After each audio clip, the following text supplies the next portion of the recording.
ان بچوں کی تعلیم اور تربیت میں جو علماء کرام کا ہاتھ ہے وہ بھی سب جنتی،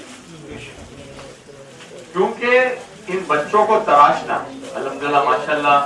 بہت اچھے پیارے معصوم بچے ہیں یہاں پر، اور یہاں تک ہے کہ قرآن حافظ نے MBA بھی کیا ہے۔ میں یوسف بھائی کی بات سے سہمت ہوں کہ ہم کو دین اور دنیا کی دونوں تعلیم حاصل ہے۔ یہ ہمارا مذہب بھی ہم کو یہ ہدایت دیتا ہے کہ آپ، اس وقت کی بات ہے کہ کہا گیا تھا کہ اگر آپ پڑھیے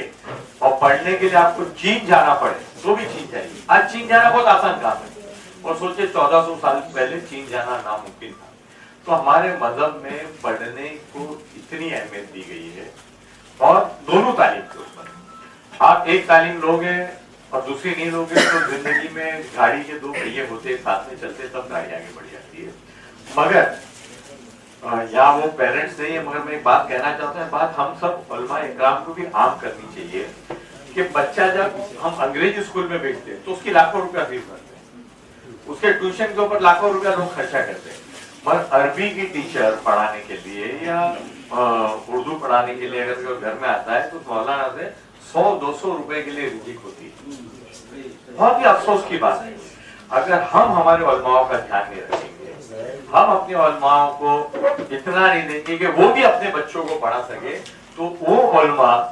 جو ہم کو انگلی پکڑ کے جنت کے راستے پہ لے جاتا ہے، جس کے پیچھے ہم نمازیں ادا کرتے ہیں، جن کے بتائے راستے پہ چل کے ہم اللہ کی جو ہم کو میسج ہے اس کو ہم عمل میں لاتے ہیں، اس کے لیے ہم کوتاہی کیوں کرتے ہیں؟ اور اس کے لیے کوتاہی ہونی بھی نہیں چاہیے۔ اور ایسے جلسوں کے لیے، ایسے جلسے اتنے چھوٹے ہال میں نہیں ہونا چاہیے، یہ بڑے بڑے ہال میں ہونا چاہیے، اچھے جلسے ہونا چاہیے، اور اس کی بات دور تک جانا چاہیے، بات دور تک جانا چاہیے۔ اس میں علماء اکرام کا اور جو بچے حافظ بنے ہیں، جو عالم بنے ہیں، ان کی بھی حوصلہ افزائی ہوگی اور ایک میسج پھیلے گا۔ محترم پھر MLA بنے اور پھر منتری بنے تو 600 نہیں پورے ہندوستان میں ہم اس تحریک کو لے کے جائیں گے انشاءاللہ۔ میری دل سے خواہش ہے کہ ہر وہ بچہ جو مدرسے سے پڑھ کر نکلتا ہے اس کی حوصلہ افزائی ہونی چاہیے، اس کو یہ پتا چلنا چاہیے کہ اس نے جو کام اپنی زندگی میں ہاتھ میں لیا ہے اور جس راستے پہ وہ چل رہا ہے وہ اس کے لیے نہیں بلکہ ہمارے لیے بھی بہت فائدے مند رہے گا۔ انہی باتوں کے ساتھ میں اپنی بات ختم کرتا ہوں، اور ہر ایک علماء جو یہاں پر موجود ہے اور ہر جو حافظ یہاں پر آج بنے جو موجود ہے ان سے کہتا ہوں کہ وہ اللہ سے دعا کرے کہ جو ہماری قوم پہ مصیبت ہے اللہ سب کو آسان کر دے، اور اللہ ہمارے میں احتیاط دے دے، اور اللہ ہم کو اتنی طاقت دے کہ ہم لوگوں کی مدد کر سکے۔ میں ان کے کام سے بہت سالوں سے واقف ہوں اور کافی پروگرامز اٹینڈ بھی کیے ہیں مجھے۔ آج آپ سب کو دیکھتا ہوں بڑی خوشی ہوتی ہے کہ ہماری قوم کے بچے جو علم حاصل کرتے ہیں، دینی علم حاصل کرتے ہیں، جو قرآن حافظ ہیں، جو حدیث پاک کا مطالعہ کرتے ہیں اور قوم کو ایک اچھا ڈائریکشن دے رہے ہیں۔ ابھی ایک موقع تو نہیں کہ بہت ساری باتیں کرنا، لیکن نظام الدین راہین صاحب نے کچھ باتیں کی ہے تو اس کے تعلق سے صرف اتنا ہی کہوں گا کہ یہ کلچر انڈیا میں ہے، یا یہ انڈیا کا یہ معاملہ ہے کہ ہمارے کچھ بچے مدرسے میں پڑھتے ہیں اور کچھ بچے جو اسکول کالج میں پڑھتے ہیں،